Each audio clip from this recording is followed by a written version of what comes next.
Well, step up, folks. It's Dave from 12 Hats Media Lab here, and we've got a very special guest. We've got Jimbo Wilmshurst from Sheffield in the UK, aka the world's greatest PowerPoint showman. And Jimbo, tell us about yourself. Yeah, so hello, thank you for having me. Really nice to be in Australia. I wish I was actually in Australia, but obviously, sadly, that's not the case. But no, nice to be invited on. Thank you very much. Yeah, so basically, my thing is delivering PowerPoint training to organisations around the UK. Particularly, it's been universities, but there have also been some businesses and colleges and sixth forms, which are kind of like our schools over here. Yeah.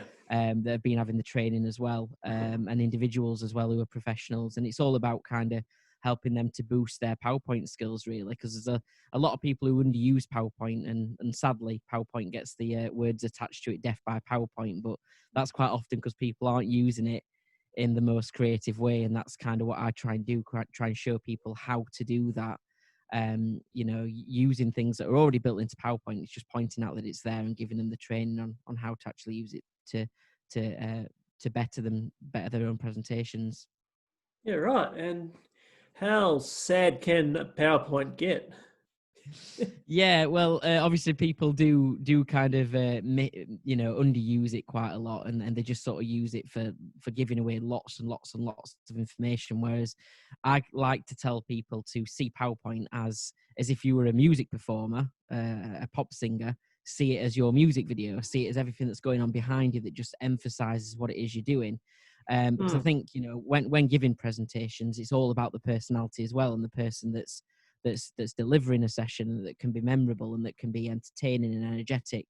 But the stuff that's going on in the background, that can just add to what you're doing and to make your sessions more interactive and engaging. So I show people how to use PowerPoint to create scoreboards, for example. So if you put your participants in your session, whatever it is you're doing, whether you're doing a recruitment session or sales presentation or a training session, I show people how to use PowerPoint as a scoreboard, or how you can use PowerPoint as a tool to kind of get people engaging with what's on screen, turn it into a quiz or category board, have wheels of fortune, all sorts of different things on there to try and just make people's sessions stand out a little bit more. Because for me, I got to admit I was never the best learner when I was at school and college and university. I was never the kind of person that would read, that would take in a lot of information from reading books and things like that. I needed to be entertained. I needed people to grab my attention. I was a very practical and kinesthetic learner. So if we were doing things through quizzes or competitions,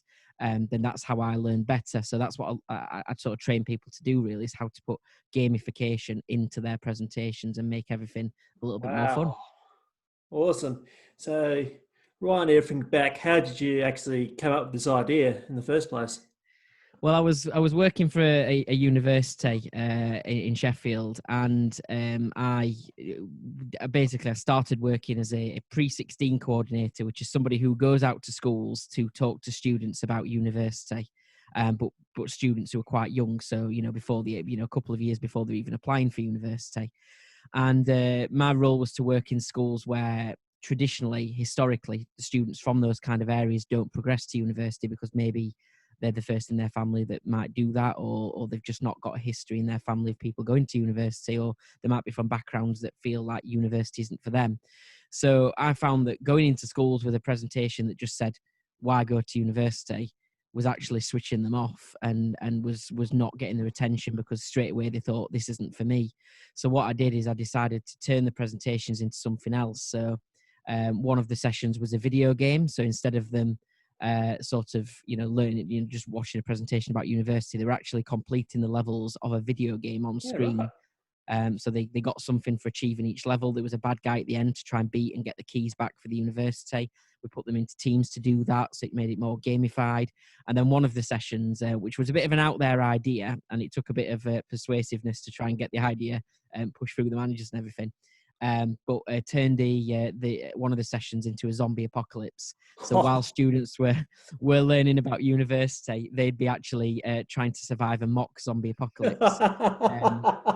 So there'd be four characters on screen, and they've all been to university, these characters that we'd got for them, they'd all done different qualifications, got different backgrounds and experiences. So we asked the students in the session to look at these characters and pick out what qualities they've got from their time at university that might help them in a zombie apocalypse. So it was a way to tie university back to something different and a bit more gamified, but they got to make other decisions, like go around a university campus and look at the facilities, which obviously tied back to courses and facilities and careers and things like that. So it was a good way of kind of getting that information out there. But the strangest thing is about that one is that I was delivering that since 2015. The session always started with the phrase, "It's 2020 and the UK has been struck by a deadly virus." Now, not, that's very unfortunate. It's unfortunate, yeah. Yeah, we were preparing students for a zombie apocalypse type of virus, and unfortunately not the type of one that we're expected. We're seeing at the minute, but never mind. Never mind. Oh, I don't think Nostradamus will fall for that one, eh? Yeah. Seriously. Was this zombie apocalypse before you give out tea and coffee? Sorry, what was that? Sorry? I was just saying, it's one of those that zombie apocalypse was. You put that up before you issue the tea and coffee, or after?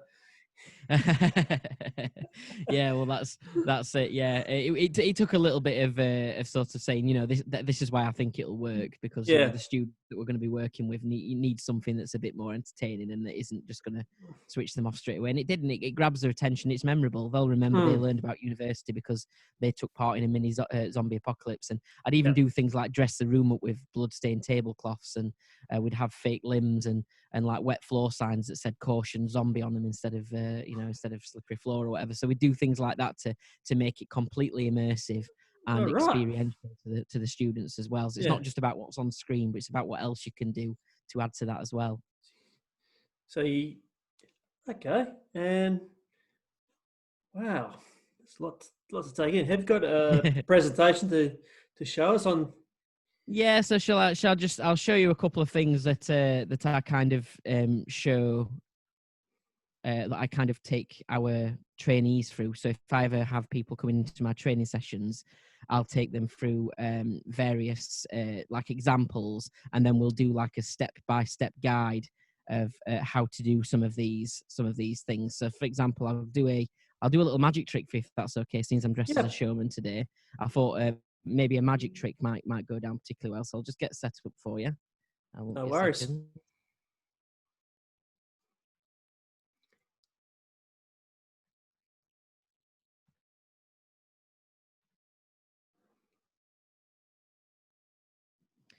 Okay, so just come back, find where you are, and I'll get back and share my screen.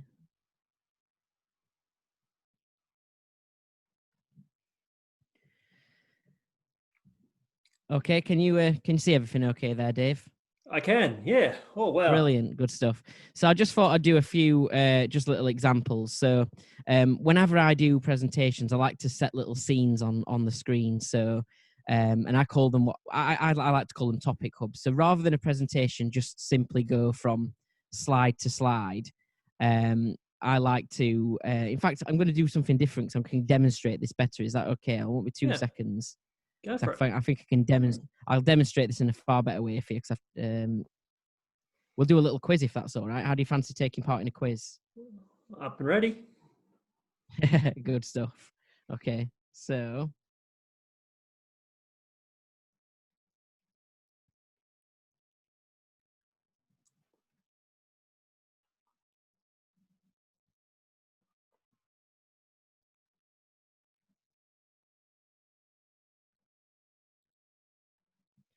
okay. So yeah, as I was explaining, the kind of presentations I teach people to make are not, or what I call non-linear. So most people's PowerPoint presentations, if you've kind of just got, the experience that most people have of using PowerPoint, is to go in a standard order through your presentation. So go from one slide to the next slide, and all the way through in one particular order. What I try and teach people to do and how to use and look at PowerPoint differently is to create non-linear presentations where actually you'll get to a slide where you get all of your topics on one slide, and then you can ask the audience which topics they want to cover first, and then you can cover them in any particular order. Now, this is particularly useful if you're going to do a little quiz or something like that, because then you can ask them to choose the topics or the questions or the categories that they'd like to choose. And it just adds a little bit more interactivity to the session rather than them having to simply listen to you talking all the way through the session. So what we've got here are the cast of the Greatest PowerPoint Showman. Now, they've been on the road with me and more recently in my living room, since I've had to deliver a lot of this over Zoom recently. Okay. But they've been on the road with me for the past year and a half or so now. So these are our characters who feature in the Greatest PowerPoint Showman training. And there's a different quiz question behind each one of them for you to answer. So Dave, do you want to choose the first category or the first question? You're going to choose one of our characters. Oh, okay. I'll choose the elephant. You're going to go with the elephant. There you go. So we'll click on the elephant, and this will take us to our first question. So, what is the name of the head elephant in the Jungle Book, in the Disney's Jungle Book? Oh, that's taken me aback a bit.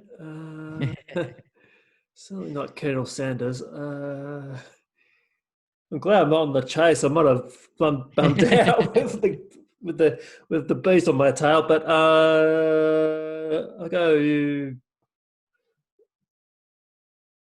C. You're going to go. So is that Colonel Hathey? Yeah. There we go. Let's take a look. Well done. That's a great guess. You got it absolutely bang on. Correct. Well done. So then with a presentation like this one, obviously once we've done on our question slide and we want to go back to where all the topics are, we have to have another button to make sure that we go back to the right place in the presentation. Otherwise, we'll only go to the next question, which is not how we want to do it. We want the or the audience to be able to choose what to do next. So we click on our elephant and we go back, and you can see the elephant's disappeared as well because we don't want to ask that same question again. So it's a good way to eliminate categories from our category board or topics that we've already covered. What would you like to go for next, Dave? I'll try the strongman. You're going to go with the strongman. So let's click on the strongman. So I don't know how much you're into WWE, whether it was that when you was younger or whether maybe you still keep up to date with WWE nowadays. I'm not sure, but here's a question for you. Which WWE wrestler was once the world's strongest man? Was it Mark Henry, The Big Show, Andre the Giant, or John Cena? Well, actually, I was a big wrestling fan back in the day, but I think it might have been something rings to me, Mark Henry. Mark Henry. Okay, let's take a look. Well done. Congratulations. That's 2 out of 2. You're doing well. So yeah, Mark Henry was also once the world's strongest man.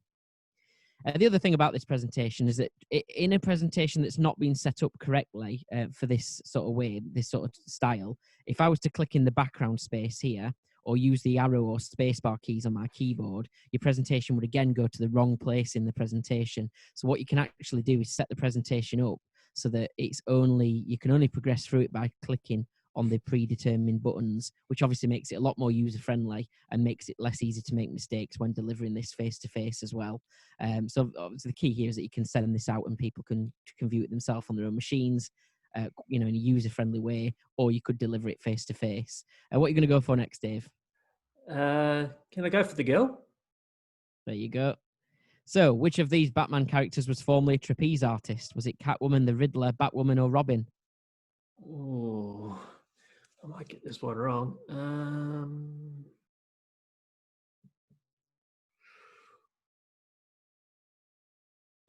Don't come after me, DC nerds, right?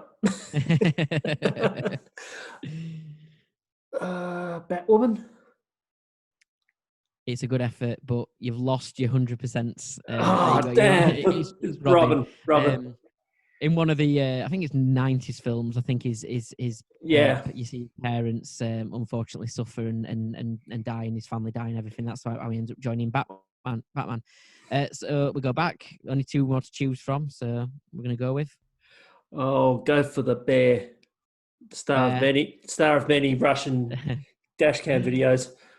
So how far can a polar bear swim? Up to 2 miles, up to 10 miles, up to 30 miles, up to 100 miles. So it's polar bear, this one, not actual bear. They can go for like, I do believe it might be up to 100 miles because they do travel a long way. Are we happy we're going with that then? Yep. There you go. Yeah, not many people get that one correct actually, but yeah, up to 100 miles.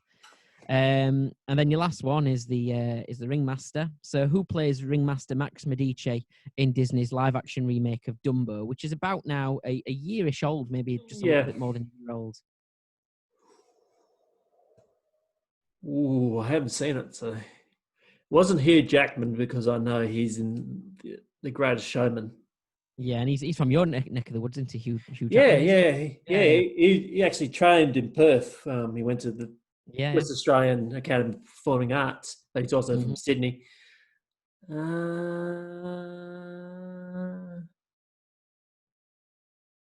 might try. Can't see Danny DeVito, but I can't see De Niro. By process of elimination, I might try Joe Pesci. Okay, let's have a look then. It is actually Danny DeVito. So yeah, you're right about Hugh Jackman. He was actually the Greatest Showman. But if anybody was going to play the Greatest PowerPoint Showman in an actual film, it would be Danny DeVito because unfortunately we're about the same height. Okay. But never mind. Okay. Yeah. So there you go. That's just how you can kind of do a what we call a non-linear presentation and have a bit of a quiz board in your presentation. I don't know if you want me to finish with a magic trick. Yeah, go for it. Yeah, we'll do that then. I'll not be a second.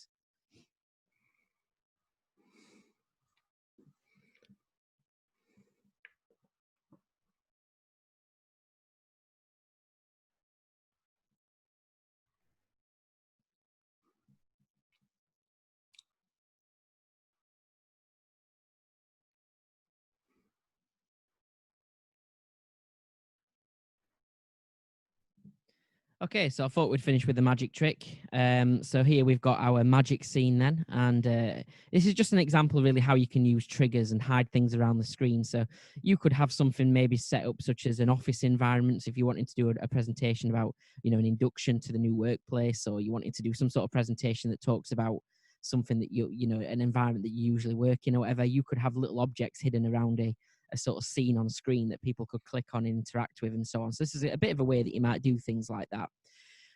So I'm going to click on the magic hats and we're going to reveal a card. It's the 10 of clubs. There you go. There's your 10 of clubs. So remember that card because we're going to make it vanish. It's gone. So my next question is, where is the 10 of clubs? Where has it gone? Of course, it came from the magic hat, so we're not going to put it back in there. If this isn't my office, I'll freak out. No, you know what? I thought that's a really good trick to actually try to have done, but yeah. No, we're sticking with the power. Yeah. I should have one in my hat or something. Yeah, that's. Oh wait, what's this? That. Oh. Ooh. Okay, I'll say. Might be behind the curtain. Go behind the curtain. Not behind the curtain, unfortunately.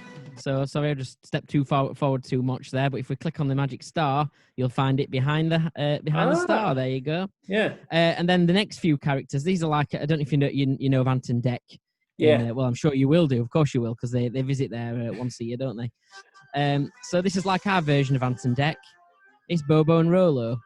And how we might use Bobo and Rolo then, for example, if you're running a little competition with your group of trainees or with the sales people that you're presenting your sales presentation to, whatever it might be, you could have something like a couple of cars on screen, and each team, every time they get a question right, you could move their car along the track slightly. Or if it's a board game on screen, you could move their counter around the board. And this is how you'd sort of do it, really. This is an example of that. So if every time I click on Bobo or Rolo, in any particular order I want to, they will move around the screen to predetermined places. So again, this could be a racetrack, it could be anything, but that's sort of how you do it. And it's using triggers and motion paths animation to create something like that. And then you've got scoreboards. So like I said, don't just use PowerPoint as an information giving tool, use it as a resource to kind of bring a bit of life to your session. So here we've got a scoreboard.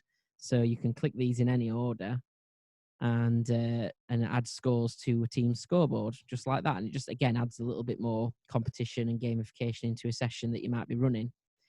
And then here's our Wheel of Fortune, and this is going to reveal what our headline act of the day is going to be. Okay, so let's spin the Wheel of Fortune. And then again, this is just a way to add a bit more intrigue to your session. So rather than just going through your topics in any order, could maybe just add this in between your slides to kind of make your audience think, oh, what's coming next, and add that little bit more fun to it.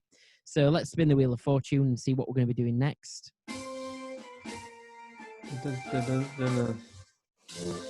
Admittedly, I'm guessing some of the animations might be a bit more jittery on your screen because obviously we're doing this over Zoom, but hopefully you kind of get the idea. Yeah. But when you're doing this in person, it's the animations are completely smooth. But I think over Zoom, I don't know if it depends what depends what it's like, but sometimes it might be a bit more jittery. So we've landed on the Great Mysterio here. So he's our final act. And what we're going to do is we need to click on these orbs to make them disappear. But of course, we don't want to make it too easy. So let's get the orbs floating around the screen at the same time, shall we? And again, this can be converted into a presentation that can be embedded on your website. So anyone on any platform or device could access this on your website and then interact with it and click on the orbs and make different things appear or just make them disappear. So as we click on each one, which can be tough. There you go. Yeah. Caught them all. There you go. So that's a little bit of an introduction, really, to kind of some of the things that you can do with PowerPoint, just to create a little bit more fun and enjoyment with it, and to bring your sessions to life. And actually, a lot of the people that I've done the training for recently, as well as obviously they're doing it for work purposes and for upskilling their own PowerPoint skills, they've all often said, you know what, I'm using this in my pub Zoom quizzes that we're doing during the lockdown. Nice. And so on. So yeah, it's been helpful for that purpose as well, I suppose. Yeah, I just completely blew my mind. That was just out of this world. That's just off the scale, mate. That's just, oh. I hope you enjoyed it. Yeah. Oh, man. man. If anyone wants to see more about it, if you go to powerpointshowman.co.uk, there's a website there you can take a look at, and there's a few examples, and I also put a few hints and tips on there, just things videos people can watch if they want to learn how to do anything. And then obviously, I'm available for additional training if anyone wants anything like that as well. Yeah, well, your website will be in my show notes, and that'll be fantastic. Yeah. Wow. So what's... And how's things over? How's the weather over there at the minute, Dave? We're just about heading into winter, but it's not. Right, okay. Yeah. So when we had a once in a decade storm on the weekend. All right. Okay. Yeah. It was, give you some idea how big. Well, I'm in Western Australia. It's 13 times the size of the UK. The area hit was probably about 4 times the size of the UK. Wow. Yeah, it was a remnants of an old tropical cyclone. It just had 130k winds and lots of rain, and so it's been quite. It's been it's chilly for us. I mean, it's not UK chilly. It's Australia chilly. We got the same climate as the south of Spain here, so it's we can get away with it. I hope you're through the worst of the storm anyway. Yeah. No, it's. And well, this is also one of the safest countries in the world at the moment. The pandemic, we have flattened the curve, but us and the Kiwis. Yeah, you've done really well with it, haven't you? Like it's basically very quick responses, weren't it? That's done that, and I think unfortunately for a lot of the Western countries, it's something to learn from. I think, isn't it? But it's a shame that that not all countries responded in the same way, I think. Yeah, no. So what's driving your curiosity right now, mate? Well, in terms of the PowerPoint stuff and so on. Yeah, or life in general. Yeah. Well, I think my interest. I mean, my background is that I did digital media. Well, I did TV and media production at university back in 2009. I graduated, and since then I progressed into education, working in education, and whichever role I've gone into, I've always kind of taken my technology and digital media interests with me, even if my role hasn't necessarily needed those particular skills. I've ended up doing things like making videos or creating the PowerPoints or doing things like that. So I've always had that interest in technology, and I've worked in sort of schools liaison and recruitment for 11 years now, which is why I started using all of this stuff in that kind of sense, and that's how all of this happened for me. And then recently, as of a week on Monday, I started a new role in education as a learning technologist. So, All right.